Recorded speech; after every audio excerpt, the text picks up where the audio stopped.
Hi, friends. Welcome back. I want to tell you something I've mentioned before, but never actually told you the full story of.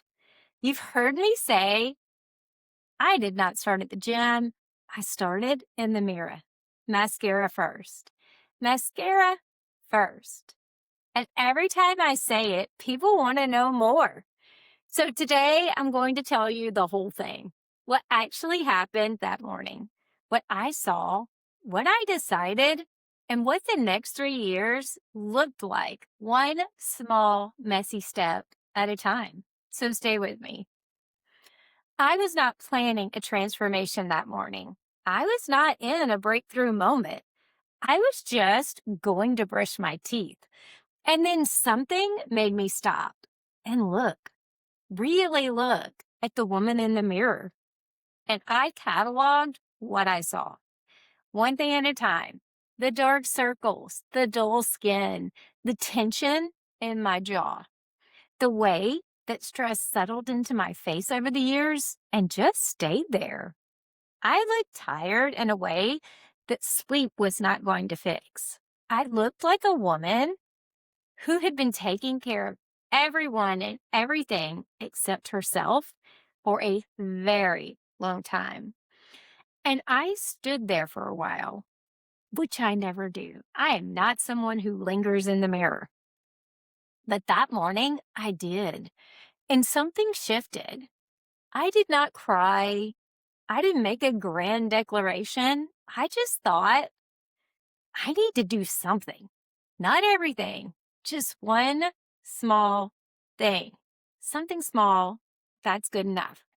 Something just for me. And looking back, I almost did not stop that morning. I almost rushed past it like every other morning before. And if I had just kept rushing past myself the way I had for years, I don't know how much longer it would have taken me to ever look again. So in a few minutes, I'm going to walk you through exactly what came next, step by messy step, because I want you to see what starting over actually looks like in real life. It's not what you think. So stay with me. I put on mascara. That was the first step. And then the next day, I added concealer. And the next, tinted moisturizer. And then there was blush and lipstick. And I started to look a little more like myself, which made me feel a little more like myself. And that made me want to do it all again the next day. Then I started doing my hair, not just throwing it into a ponytail every single day, but actually doing something with it. And I want to be clear, I was terrible at makeup in the beginning, truly terrible. There were what I can only call clown moments, full on clown, not artistic clown, not fun clown, but concerning clown. My husband saw me a few times where he looked extremely concerned. So it was the kind where you step back from the mirror and think, okay, we might need to call someone for help. I spent a lot of time on YouTube searching for things like, how do I fix this? Why does my concealer look this way? And what is happening with all of this blush? And slowly, very slowly, I got a little bit better. I'm still not perfect, but I'm trying. But then I started to get dressed, not in my yoga pants, not pajamas all day, actual clothes. Not because I had somewhere to go, but because I was worth getting dressed for. And this is the part I want you to hear.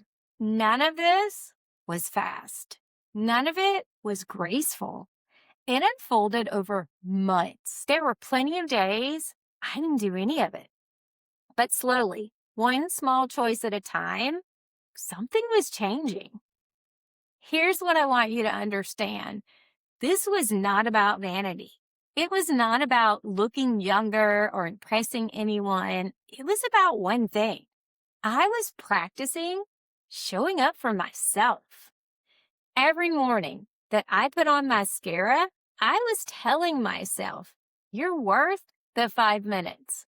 Every time I got dressed, instead of staying in my yoga pants, I was saying, you matter today, even if you have nowhere to go. Every YouTube tutorial I watched was me investing in myself, 15 minutes at a time. And those small daily decisions, they started to compound. As I lost weight, I had to keep buying new clothes. And I used that as an opportunity to try new things, to figure out what my style actually was. Not what am I comfortable in, not what's easy, but what's truly mine, what makes me feel good. I figured out I don't like spending a lot of time on my hair, and that's okay. I found a style that works for me, and I don't even think about it anymore.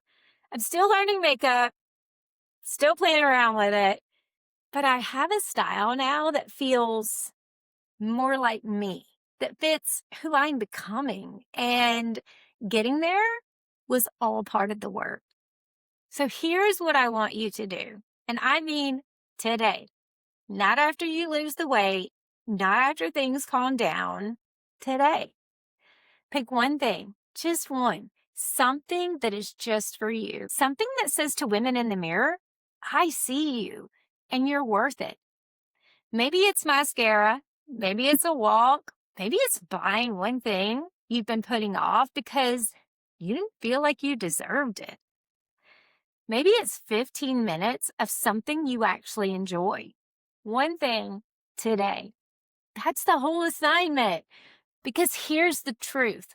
Every day you wait for the right moment to start is a day further from the woman you're trying to find again. There is no perfect morning coming. There was not one for me either. There was just a random Tuesday and a tube of mascara. So here's what I know. You do not start over in one big moment. You start over in one small decision, and then another, and then another. And one day you look in the mirror and you recognize her again. The mascara was never really about mascara.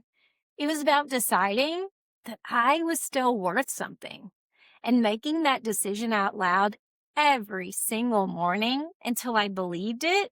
Whew, that's what made all the difference. And you are still worth something. You have always been worth something. Sometimes we just need a small daily reminder. Drop a comment and tell me this. What is your one small thing today?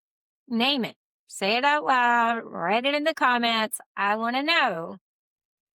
Subscribe if this is helping. New videos every week. I'm not going anywhere. Next week, I want to talk about something that took me a long time to understand about the way that I think. There's a concept called a growth mindset. And when I finally understood what it actually meant for my real life, not the textbook version, but my actual life, it changed how I approached every hard thing.